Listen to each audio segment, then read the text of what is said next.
তাকাইতো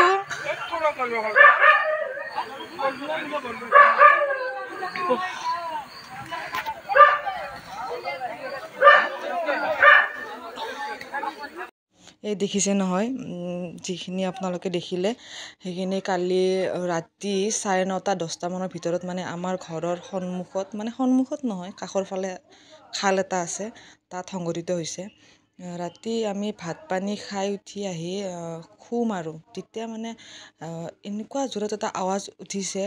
আমি ভাবিছোঁ কি বা হ'ল আৰু আমি জানো যে আমাৰ এইখিনি জেগা অকণমান বেয়া, তো ভাবিছোঁ কোনোবা নহয় কিবা এটা দুৰ্ঘটনা হৈছে আৰু ওলাই যাই চাওঁ যে আমাৰ কাষৰ খালটোত ৱেগনৰ এখন মানে পাল্টি খাই আছে। মইতো ভয়তে চিঞৰি দিছোঁ, গোটেই গাঁৱৰ মানুহ আহিছে আৰু সেইটোৱে আমাৰ কাষৰ ঘৰৰ যোনটো দাদা আছিল সি এনেকুৱা জাপ মাৰি কেনে মানে 4জন ল'ৰা আছিল গাড়ীখনৰ ভিতৰত, 2জন ল'ৰাটো খুলি আহিল কিন্তু আগৰ 2জন ল'ৰা মানে সিহঁতে দৰ্জা খুলিব পৰা নাছিল। তো সেই দাদাজনে জাপ মাৰি যেতিয়া নামি যায় সিহঁতক মানে দাদাই যদি নোলালে হয় সিহঁতকেইজনী ওলাই আহিব নোৱাৰিলে হয় আৰু সেইখিনি কৰোঁতে মানে দাদাৰ গাড়ীখনৰ দৰ্জাখন লাগি চকুৰ ওপৰেদি মানে এই চেলাউৰি তলেদি ফাটিও গৈছে। যিয়ে নহওক সেই মানুহকেইটা যে বাচিছে সেইটো ভগৱানৰ আগত মানে অলেখ ধন্যবাদ। আৰু এনেকুৱা জীৱনত কেতিয়াও দেখা নাছিলোঁ যে এনেকৈ গাড়ী পাল্টি খালে যে মানুহ বাচে, কিন্তু ভগৱান সহায় আছিল, গুৰু গোঁসাই সহায় আছিল। চ' মানে সিহঁত বাচি গ'ল, নহ'লেতো কি হ'ল হয়। 4জন ল'ৰা আৰু ৱেগনাৰখন এনেকুৱাকৈ পাল্টি খাইছে, তো মানে ক'ব মানে ভাষাই নাই। কিন্তু ভগৱান এনেকুৱাকৈ চাথ আছিল যে সিহঁত 4জনে বাচিল, কিন্তু দাদাজন যোনজনে সহায় কৰিছিল মানে সিহঁতক ওলাওঁতে তেওঁৰে মানে অলপ সেই ক্ষতি হ'ল। তথাপি সিহঁতে ক্ষতি পূৰণ কৰিছে, কিন্তু মানে সেই আৰু বহুত দুখ লগা ঘটনা। যদি কিবা এটা হৈ গ'ল হয় মানে কি হ'ল হয়, কাৰোবাৰ বুকুৰ পৰা কাৰোবাৰ ল'ৰা, কাৰোবাৰ শিৰৰ সেন্দুৰ গুচি গ'ল হয়।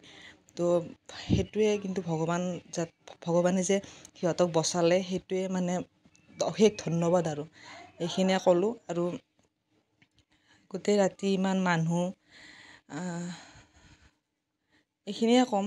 আৰু মানে যদিও দুৰ্ঘটনাটো হৈছে তথাপিও মানে মানুহকেইটা যে বাচিছে সেইটো কাৰণে মানে গাঁওখনৰ মানুহ চবৰে মানে ভাল লাগিছে আৰু সেইটোৱে। কিন্তু গাড়ীখন চাওকচোন কেনেকৈ পাল্টি খাইছে। এনেকুৱা পাল্টি খোৱা গাড়ীৰ পৰা যে মানুহ বাচিব কোনো মানে আশাই কৰা নাছিল। আৰু নাবাচিলেও হয় যদি আগৰ 2জনক যদি দাদা এজনে আমাৰ ঘৰৰ কাষৰ দাদাজনে যদি জাপ মাৰি কেনে নামি যায়, যদি দৰ্জাখন খুলি নিদিলে হয়। তথাপিও যিয়ে নহওক গোটেইখিনিয়ে ভালে আছে, কিন্তু এনেকুৱা ভয় লগা কাণ্ড হৈছে। আৰু মই কোনটো খালত পৰিছিল মই আপোনালোকৰ নেক্সট ভিডিঅ'ত দি দিম, চাব।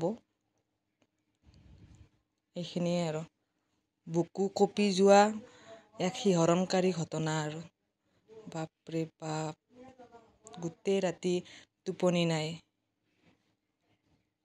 আৰু টোপনি নাহাটো বাঞ্ছনীয়, কাৰণ এনেকুৱা এটা ঘটনা হোৱাৰ পিছত কাৰোবাৰ টোপনি আহিব নেকি।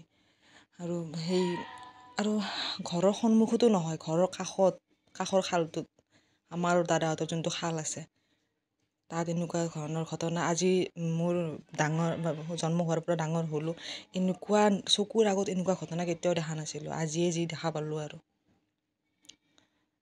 এইখিনিয়ে আৰু বুকু এতিয়াও মোৰ কঁপিয়ে আছে। দেখি মই এনেকুৱা চিঞৰিছোঁ নহয়, বাপৰে।